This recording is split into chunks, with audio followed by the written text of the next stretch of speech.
Hi, it's Sarah here from Crafting and Stamping, and I'm back with another set of quick tips. And my quick tip today is in connection with creating a shaker card. Now, I've made this card quite a large one, but you could just as easily, if I just flip this over, you could just as easily make this a standard card and just go with the shaker element itself. But as well, I thought it's worth showing you how I sometimes convert to a larger card by just adding some extra elements. I've already assembled most of my card. I've got my little die cut elements out of the Rain or Shine DSP, and I just used this to be able to check my positioning for these elements so that I didn't put them too high up, too low down. I know that I'm going to have my shaker piece just here. So, and this is the frame for my shaker piece. I've actually combined the scallop contour dies and the rectangle, stitched rectangle dies, but you could just use one set of dies, the stitched rectangles. Now, I die cut out with the scallop contours this frame, and then I took a smaller rectangle, oops, here we go, and die cut out a centre from this, and then used the larger one, the next one up, to be able to cut out my scene from the Rain or Shine DSP. And I just roughly trimmed this so that I could get some sky and some of the flowers in. So I've already got the background, I've got my frame, I've actually again already put some tear and tape on the back of here, and I've roughly cut some of the sheet, the acetate sheet, I can't remember what it's called for the moment. I've already cut that to go over here. So now I'm going to peel off my backing, and I want this to go nice and snug to make sure that the window, that's it, window sheet, that's the name of it, goes on over the edges. You don't want any gaps between this inner frame and the window sheet, because you want to make sure that none of your little shaker elements are going to fall out. So I'm just going to hover a little bit and pop that down. There we are, like that. And there's a little bit of adhesive running outside, but that's not going to be a bother. There we are, just squeeze all that down all the way along. Now, for the next bit, you could, if you want to, use the outside edge pieces from your dimensionals. But Stampin' Up, I've actually got these foam adhesive strips, and these are just ideal for this kind of project. I've already used a fair amount of these. I use them all the time when I'm doing my little shaker cards like this. And I'm just going to roughly cut 2 of these like that. And I want to position them nice and close to the frame of the die without it being visible from the front. So we're working on the back, and I've got that going a little bit too long, so I'll just snip that bit off there. And then I'm going to do the same with this one.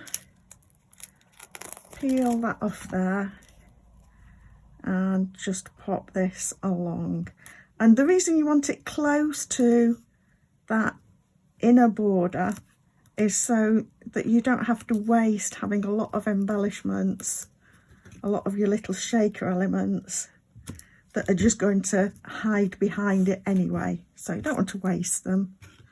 So I've got these That doesn't quite fit as it happens, so let's go with this. And I do want this to just fit, because again, I don't want any gaps that are going to allow the shaker elements to fall out. So again, I'm going to put that right up against there and just squeeze that in on that other side.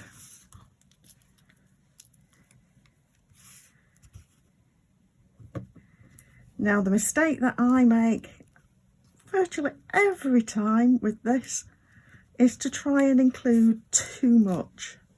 So I'm going to do my best today, but I'm probably still going to use too many bits. I always do.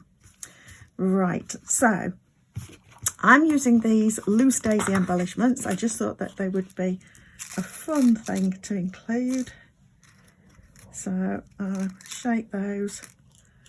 And I might have got too many in there, who knows, but they're just nice and bright. So there we are. And now what I'm going to do, being careful, because once you've got the shaker elements in, they can jump about a bit, so just gently peel these bits off. If you tug too strongly, then your shaker bits will jump out and you'll be collecting them up and trying to get them back in to where they should be. Now with this, I've not got a right and wrong way up at the moment, so it doesn't matter. But I'm just now going to, if I can stop getting my fingers sticking to it, I'm just going to stick this on like that. And that's just nice, that fits just nice. So now I do have a right and a wrong way up, and I've still probably used a few too many, but you know what, I think that'll be nice for the recipient. So now I find it easiest now to use wet glue, because if I try using the seal, I'm going to be pushing down on this and spoiling it. So just going to use fairly generous bit of wet glue like that, and then make sure that this is the right way up. But because I've been generous, I can just push this around a little bit. So I'm going to pop that on there, slide it around till it's where I want it. That's nice. And now I'm just going to add my little bunny here, and I am going to just use wet glue again for this. You could pop him out with dimensionals,